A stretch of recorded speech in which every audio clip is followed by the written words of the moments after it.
Chegou a hora de estudarmos a Bíblia aqui no programa Encontro com a Vida. Estamos finalizando a série Eventos Finais. Hoje é o penúltimo tema e amanhã será o último tema de nossa série. Hoje vamos estudar sobre o milênio e amanhã a nova terra. E com isso terminamos essa série de 12 episódios. Se você por acaso perdeu algum episódio, você pode ir no meu canal no YouTube, Arilton Oliveira, e ali você confere todos os episódios dessa série especial sobre os eventos finais. E hoje vamos estudar sobre o milênio. Você já ouviu falar a respeito desse assunto? Sabia que na Bíblia há um período de tempo de 1000 anos que vai começar a contar a partir da volta de Jesus? Pois eu quero convidar você então a pegar a sua Bíblia e a se juntar a nós agora nesse momento de estudo. Mas antes, queria convidar você para nós orarmos a Deus, pedindo a bênção por esse estudo. Ora comigo? Pai Celeste, mais uma vez nos reunimos para estudarmos a Tua Palavra. Queremos suplicar ao bom e Santo Espírito que esteja conosco, abrindo nossa mente à compreensão e o nosso coração à aceitação da Tua Palavra. Precisamos compreender mais a respeito desse assunto tão importante que logo irá acontecer. Por isso, nos ajuda. É a nossa oração, em nome de Jesus. Amém. Pois bem, pega a sua Bíblia, a minha já está aqui, e eu queria começar pensando com você a respeito da eternidade de Deus e da transitoriedade humana. Quando estudamos a Bíblia, nós descobrimos de que Deus é atemporal, ou seja, Ele está fora do tempo. Deus não está circunscrito ao tempo. Nós aprendemos que Deus é imortal e aprendemos que Deus é eterno, ou seja, Ele não tem princípio e nem fim. Por outro lado, o ser humano é temporal, é mortal e é finito. Ele é mortal porque pode morrer e é finito porque tem sua origem no seu nascimento. E se não aceitar o plano da salvação, ele vai morrer eternamente. Interessante perceber que, como para Deus, o tempo é diferente. O Salmo 90, que é uma oração do servo de Deus Moisés, diz assim: Pois 1000 anos aos teus olhos são como o dia de ontem que se foi, e como a vigília da noite. Para Deus, 1000 anos como o dia de ontem. Reproduzindo esta mesma informação, Pedro vai escrever a mesma coisa. Para Deus, o tempo é diferente. Nós percebemos a passagem do tempo. Nós vivemos 70, 80 anos. A nossa vida é curta. Mas Deus não tem um início. Deus sempre existiu. Ele é eterno. Ele é imortal. Então, o tempo é diferente para nós.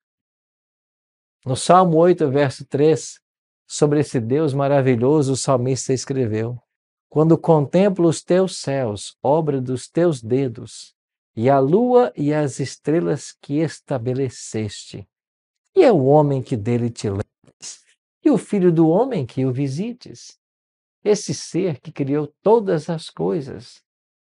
O que é o homem para que ele se lembre de nós? O ser humano, por outro lado, a sua vida é tão passageira. Tiago diz: Vós não sabeis o que sucederá amanhã. O que é a vossa vida? Sois apenas como neblina, que aparece por um instante e logo se dissipa. Assim é a nossa vida. Não podemos garantir estar vivos nem amanhã. Temos um ciclo. Nascemos, chegamos aí à fase da adolescência, da juventude, envelhecemos, e o caminho natural é a morte. O tempo passa para todos. Agora, ainda que nós tenhamos um ciclo de vida, todos nós, a Bíblia faz uma revelação extraordinária. Através do livro de Eclesiastes, capítulo 3, verso 11, o sábio Salomão assim escreveu: Tudo fez Deus formoso no seu devido tempo, e também pôs a eternidade no coração do homem. Ou seja, nós somos finitos. Nós temos um ciclo de vida muito curto, mas em nosso coração, Deus plantou a eternidade. Por que Deus fez isso? Porque nenhum ser humano foi criado para morrer. Nós fomos criados para viver e viver eternamente. Hoje nós iremos aprender de que os ímpios finalmente um dia serão completamente destruídos. Mas Deus não quer que nenhum pereça. Deus não quer que nenhum ser humano morra. É por isso que nós precisamos compreender como Deus trabalha e o que Deus está fazendo por nossa salvação. Olha comigo um outro detalhe interessante. O tempo passa rapidamente para todos nós. E esse tempo de vida que nós temos é a oportunidade de preparo para a vida eterna. Quanto tempo você ainda tem? A Bíblia fala que nós vivemos 60, 70, 80. Nesse caso, o melhor deles é canseira e enfado. Algumas pesquisas apontam que a média de vida do brasileiro está em 77 anos. Quanto tempo você tem? E o que você está fazendo com esse tempo? Você está usando com sabedoria? Você está se preparando de fato para o momento em que Jesus vai voltar? Você está se preparando para a vida eterna? Você sabia que a primeira fase de vida dos salvos, ela vai durar 1000 anos? É isso mesmo. Quando Jesus pegar os salvos aqui da terra e os levar para os céus, vai começar a primeira fase da vida eterna. E ela se chama milênio. Hoje, eu quero estudar com você os eventos que vão acontecer antes, durante e depois desse período de 1000 anos do qual fala o livro do Apocalipse. Vamos começar então com os eventos no início do milênio. Em Mateus 25, verso 31, Jesus diz assim: Quando vier o Filho do Homem na sua majestade e todos os anjos com ele, então se assentará no trono da sua glória. Preste atenção numa coisa que eu vou te falar. O evento que vai marcar o início do milênio será a volta de Jesus. Quando Cristo veio a esse mundo pela primeira vez, ele estabeleceu o reino da graça. Agora ele voltará a segunda vez para estabelecer o reino da glória. É precisamente isso que Jesus está dizendo. Quando ele vier, ele vai se assentar no trono da sua glória. Aí começará o reino de Cristo sobre esse planeta, que se perdeu no pecado, mas por ele está sendo resgatado. Aí vai começar um período de 1000 anos. Então, é a volta de Cristo que vai inaugurar esse período de 1000 anos.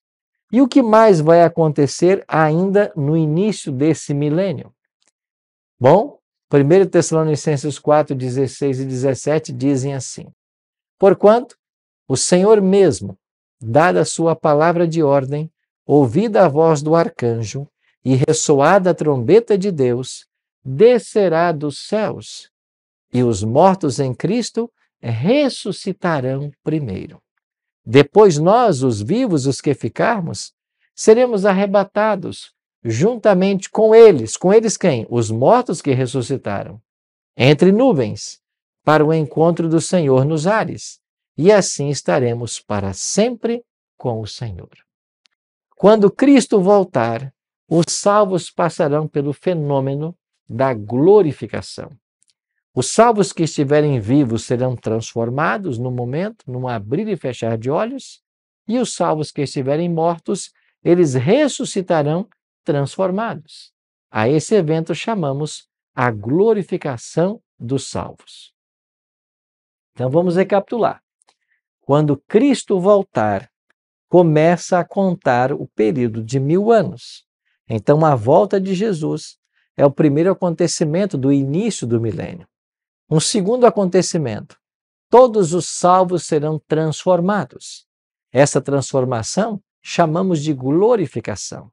Paulo diz, porque é necessário que esse corpo corruptível se revista da incorruptibilidade e o corpo que é mortal se revista da imortalidade. Então já vimos 2 eventos no início do milênio, mas tem outros. Então venha comigo agora para o próximo texto. 2 Tessalonicenses 2:8. Então será de fato revelado o iníquo, a quem o Senhor Jesus matará com o sopro da sua boca e o destruirá pela manifestação da sua vinda. Um outro acontecimento que vai ter é que todos os ímpios serão destruídos quando Jesus voltar. Ou seja, a terra como nós hoje a conhecemos, com todas as suas construções, tudo será destruído. Estabelecerá um verdadeiro caos sobre o planeta. E todos os ímpios que passaram pelas pragas, como nós estudamos já essa semana, e eles sobreviveram às pragas, agora eles morrerão. Morrerão diante da manifestação da volta de Jesus. O que mais vai acontecer? Apocalipse 20, versos 1 e 2. Então vi descer do céu um anjo, tinha na mão a chave do abismo e uma grande corrente. Ele segurou o dragão, a antiga serpente, que é o diabo, Satanás, e o prendeu por 1000 anos. Então veja, quando Jesus voltar, o diabo será também acorrentado. Um anjo desce do céu e aprisiona Satanás por 1000 anos. O livro do Apocalipse usa elementos simbólicos e literais.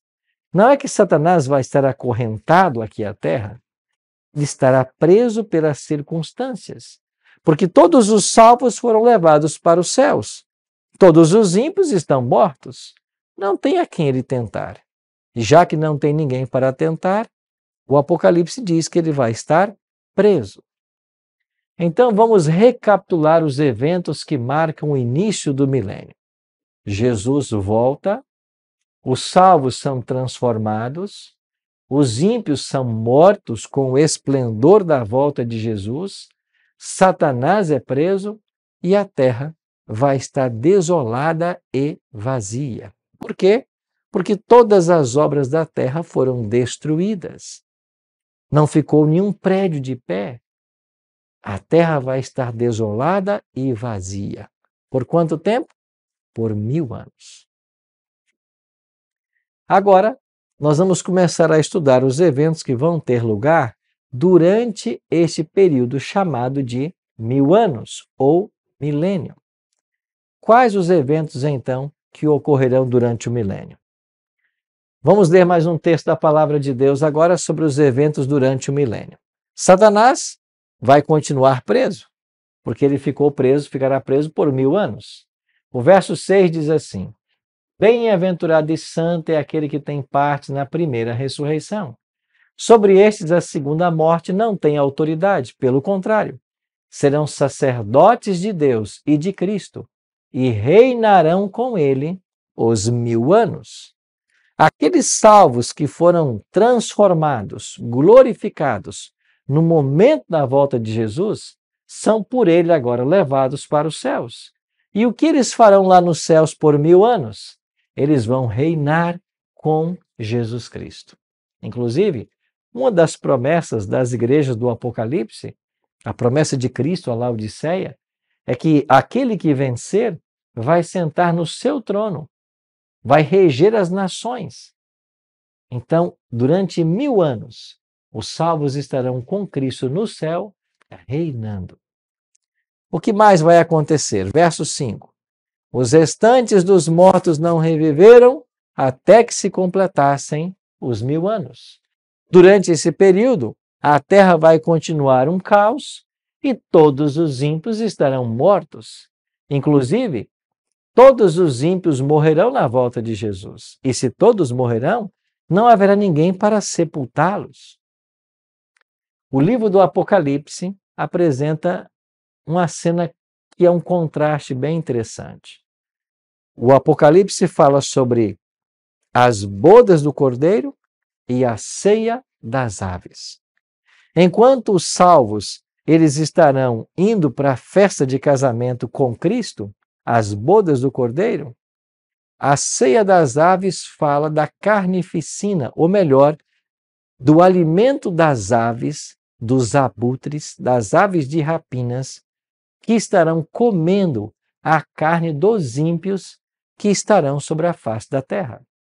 Uma vez que todos os ímpios morrerão quando Jesus voltar, e não haverá quem os sepulte, as aves comerão esses cadáveres. Que cena terrível!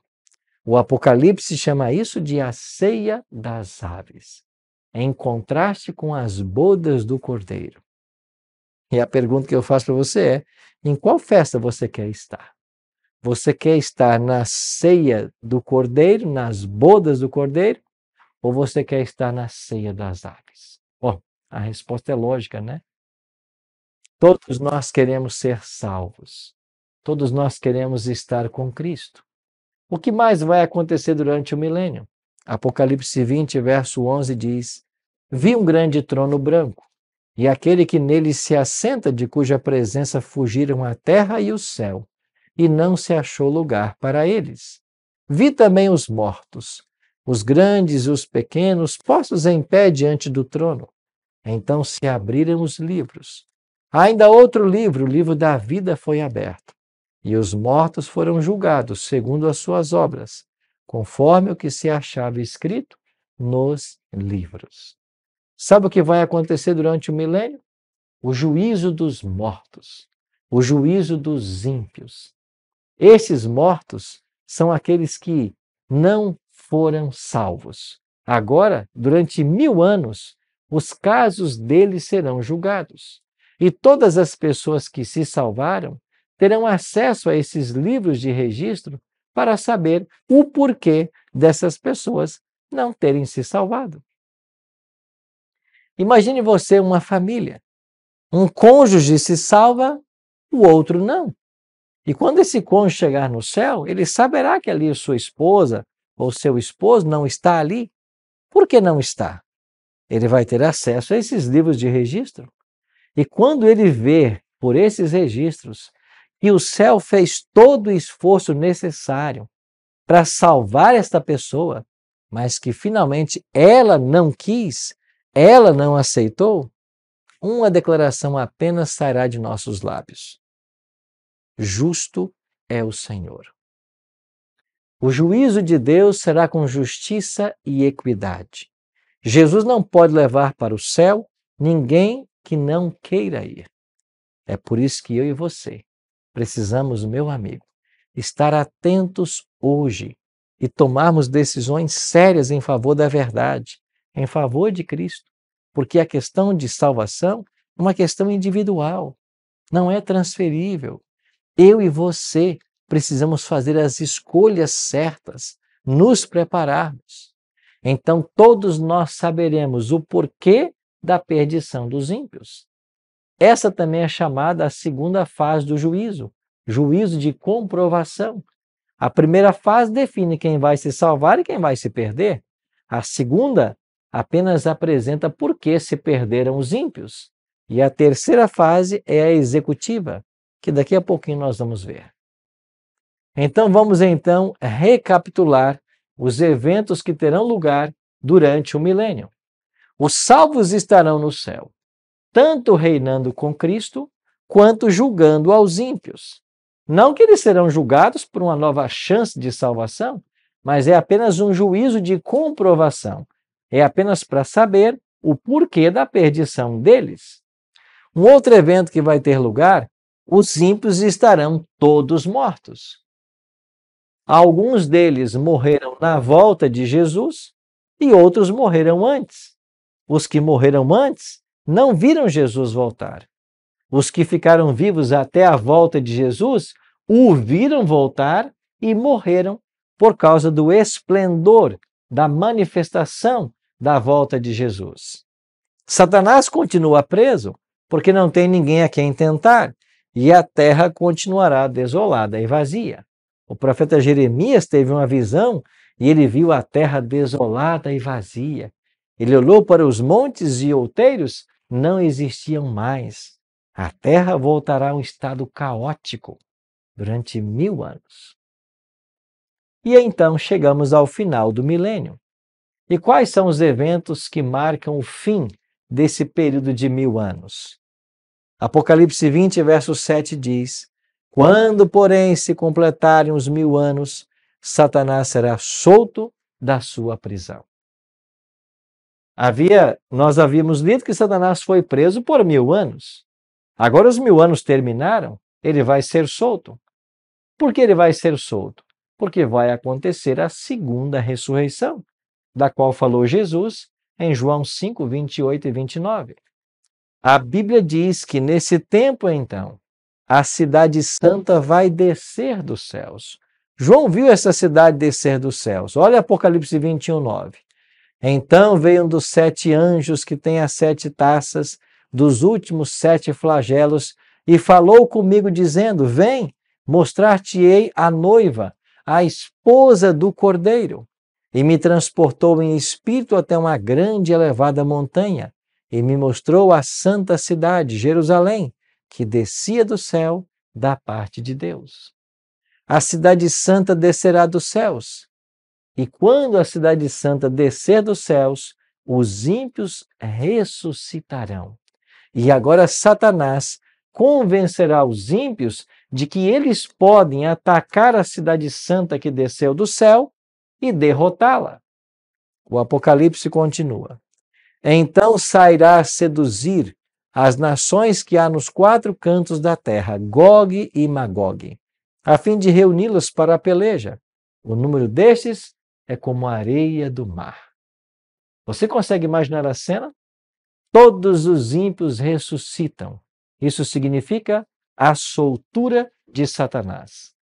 Agora o diabo verá a cidade santa descer dos céus junto com os ímpios e ele vai convencê-los de que eles podem invadir essa cidade e tomá-la de assalto. Você consegue imaginar? O número destes é como a areia do mar. Os ímpios de todas as eras. Os piores homens que já passaram por essa terra. Imagine os construtores de armas, os homens de guerra. Todos vão se reunir a fim de fundarem ou formarem uma força bélica para atacar a cidade santa que desceu do céu. Mas aí vai ter lugar mais um evento que a Bíblia nos revela. Acompanhe comigo agora mais um texto. Marcharam então pela superfície da terra e sitiaram o acampamento dos santos e a cidade querida. Desceu, porém, fogo do céu e os consumiu. Exatamente isso. Quando os ímpios rodearem a cidade, liderados por Satanás, acontecerá a terceira fase do juízo divino. Fogo vai descer dos céus e vai destruir Satanás, seus anjos e os ímpios. O pecado será completamente extirpado do nosso universo. Nunca mais o mal se levantará. Este é o que a Bíblia chama de fogo eterno. Não é um fogo eterno na duração, mas é um fogo eterno em suas consequências. Esse mesmo adjetivo é usado para o fogo que destruiu Sodoma e Gomorra, no livro de Judas. Mas lá em Judas é dito que Sodoma e Gomorra foram destruídas pelo fogo eterno. Mas Sodoma e Gomorra não estão queimando até hoje. Não existe uma parte do nosso planeta que está queimando até hoje. Então, o fogo eterno da Bíblia é eterno não na sua duração, mas nas suas consequências.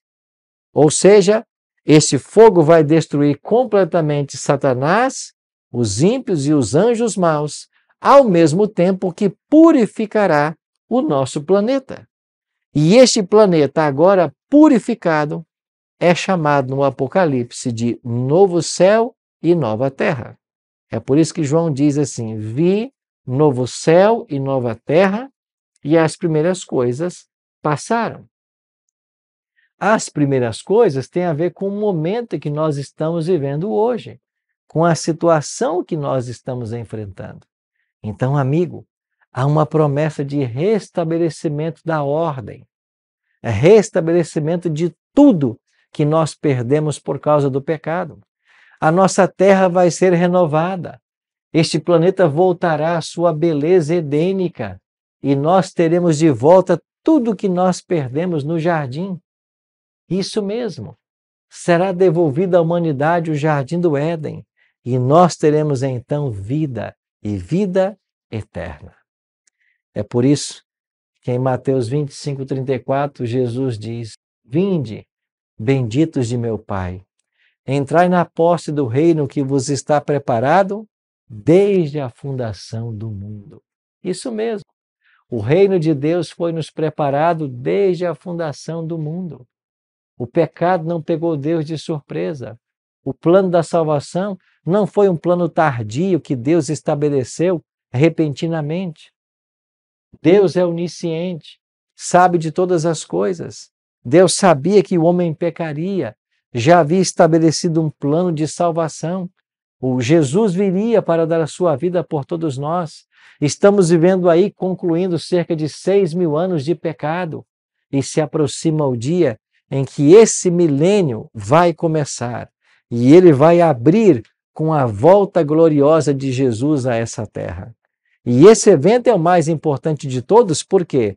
Porque é nesse evento que Jesus vai separar o trigo do joio, as ovelhas dos cabritos, os salvos dos perdidos. Quanta coisa bela está reservada para aqueles que estão se preparando. Quanta coisa terrível está preparado para aqueles que não estão se preparando. É assim que Deus vai manifestar sua justiça e sua misericórdia. Eu e você precisamos escolher de que lado nós iremos ficar. Só há um caminho: irmos até Cristo, nos colocarmos em suas bondosas mãos para nos prepararmos para esse tempo final. A pergunta que eu faço ao encerrarmos o programa de hoje é: aonde você quer passar o milênio? Reinando com Cristo no céu ou morto com todos os ímpios da história? Reinando com Cristo no céu e tendo diante de si a vida eterna, no Éden restaurado depois? Ou passando pela morte eterna, sendo destruído pelo fogo eterno? É a pergunta que você hoje tem que responder. Você tem que se interessar por esse assunto. Eu espero que o que estamos dizendo aqui desperte o seu interesse, sua curiosidade. Busque aprender mais e mais da palavra. Não prolongue uma decisão. Não deixe para amanhã o que você pode fazer hoje. Eu espero que esses acontecimentos que a Bíblia está revelando para você hoje possam te ajudar a tomar uma decisão muito séria de se preparar para a volta do Senhor Jesus. Todos nós temos um céu a alcançar e um inferno a evitar. E quando eu falo inferno, eu falo em destruição final. Deus quer salvar a todos nós, mas Ele não salva ninguém contra a sua vontade. É por isso que Ele declara: eis que estou à porta e bato. Se alguém ouvir a minha voz e abrir a porta, eu entrarei em sua casa, cearei com ele e ele comigo. Ora comigo. Nosso Pai Celeste, nos ajuda hoje a tomarmos a decisão mais sábia de nossa vida, de nos prepararmos para o reino de Cristo que em breve será estabelecido. Pai, ajuda-nos, Pai, nessa decisão. Nos ajuda, Pai, a buscarmos compreender a verdade da Tua palavra, a todos os dias nos debruçarmos sobre a Bíblia e entendermos o Teu recado, o caminho que o Senhor tem apontado para a vida eterna. Nós queremos estar prontos para a Tua volta. Por isso, nosso coração se abre mais uma vez, para que o Senhor nele entre e faça morada. É a nossa oração. Em nome de Jesus. Amém.